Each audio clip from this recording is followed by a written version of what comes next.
Hi, it's Anna. Let's talk about how we co-create each other's personalities and how our personality has a role in creating our reality. So we are creating each other's reality. Welcome to Ruhani Wellness Center. I hope you like this video. So this video is not only about how to create your own reality, but about how we influence each other all the time. And this is obvious to me not just because we are social beings and we are also depending on our environment and we are part of each other's environment. It doesn't matter if we have more distance now, we're still in each other's lives. And reality is basically this huge construct that we create together with as many different multiple points of view as beings involved in the creation of that reality.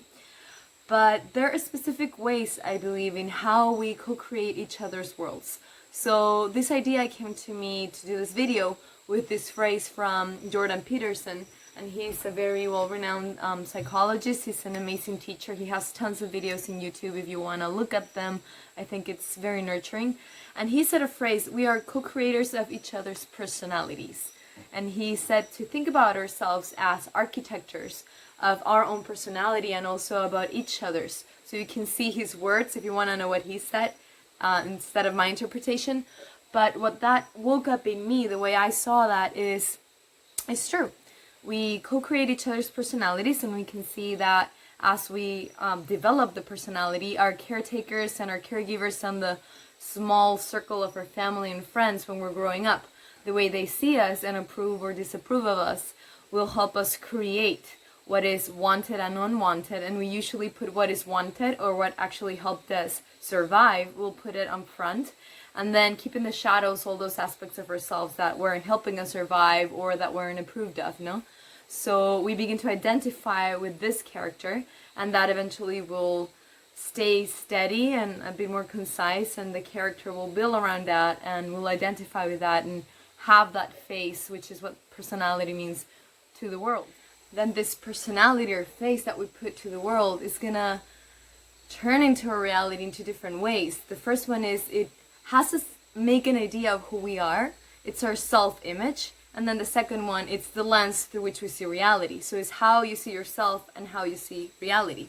So the way that you cultivate your character, that character who you think you are, who you identify with, imagine it as a character in a movie, and it's going to have in the plot of your life a certain specific role, a certain specific set of tools, and a certain specific set of options that he cannot take because of who you are, because of who you think you are. Given who I think I am, I can't do that, I can't do that. So we close doors and then we open other doors. But then we are kind of stuck in those doors, and the doors that we do open according to who we think we are and the image that we have about ourselves are the doors that are going to turn into our reality. And then about the way that it turns into the looking glass through which we see the world. Our personality is also a way to simplify reality. It's such a vast way of understanding reality, and the human being, we're so complex that having a personality helps us navigate through the world. It helps us see things from one point of view and not from all points of view simultaneously. So that personality, that character that turns into the way you perceive reality, it'll be like a color lens that adds meaning to your life, different meanings to the experiences.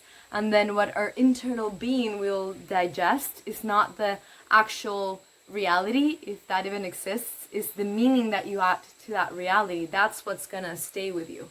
So it might not be the exact event, but what meaning did I add to that event? And that meaning will become my reality.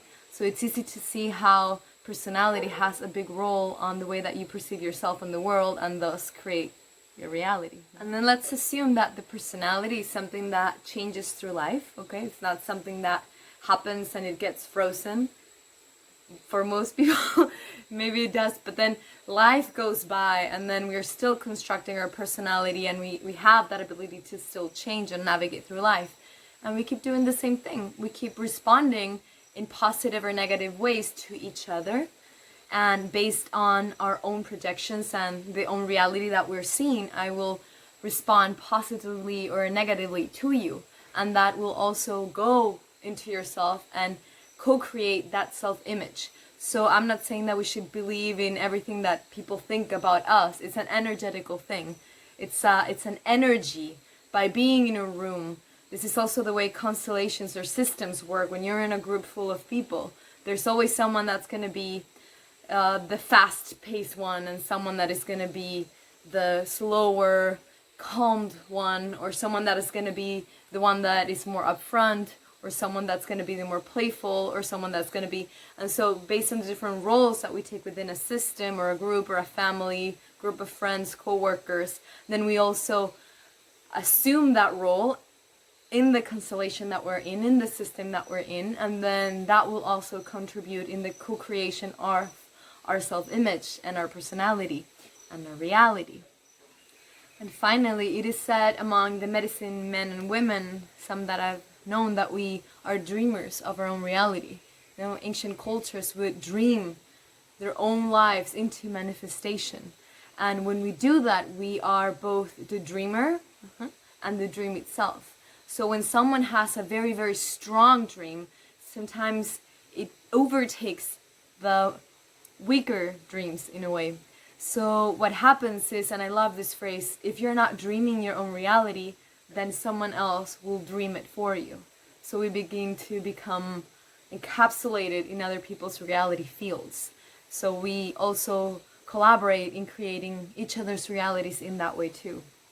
Now what I'm saying is, even though that we are all responsible for the way that we add meaning to the way other people perceive us, or the energy of other people moves us, we're responsible to creating our own reality. And we shouldn't take on the responsibility for the reality of another. No, we shouldn't really make ourselves responsible for the way another person interprets what we say. We can only do our best to say what we mean. What I'm saying is, even though we can only take responsibility for ourselves, let's also be aware that we have a huge role in each other's lives and in each other's co-creation or creation of reality. Also, we have a shared reality. So my message today is, let's try to co-create a reality that we all want to live in. Be careful with the way that you project yourself to others. Notice how the projections of others, or in a group, how you're placed in an energetic role. If you feel comfortable in the room, if you want to adjust or change that, if you want to move around that or face the parts of yourself that are harder to face and manifest a different version at that moment. So let's be more aware of the way that we relate to ourselves and each other, so that we can do that and co-create a reality that we all want to live in. So that's my message for today. Again, this is Ruhani Wellness Center. Have a great day and see you soon.